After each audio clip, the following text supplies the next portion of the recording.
સુરેન્દ્રનગરના મૂળી તાલુકાના કળમાદ ગામે કિસાન સંઘર્ષ સમિતિની ખેડૂત સભા મળી। મહાકાય વીજ લાઇન મામલે ખેડૂતોએ ખુલીને વિરોધ કર્યો।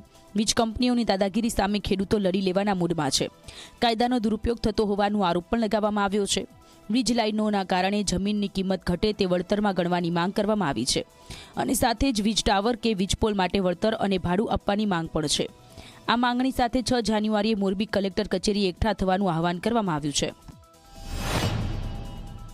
અને નવસારી કલેક્ટરે જે રીતે માર્કેટ ભાવે ખેડૂતોને વળતર આપવાનો હુકમ કર્યો છે તો નવસારી કલેક્ટર જો હુકમ કરી શકતા હોય તો મોરબી કલેક્ટર કે સુરેન્દ્રનગર કલેક્ટર શું કામ ના કરી શકે।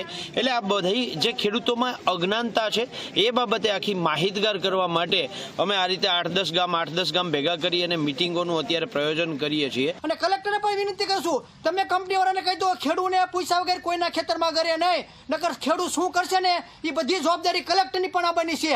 તમામ કહું છું અને પોલીસ વાળાને પણ વિનંતી કરી કહું છું, તમે મંજૂરી લીધા વગર આવતા નહીં, નકર આ ખેડૂત કાયદેસર તમારી માથે પણ કેસ કરવાના છે।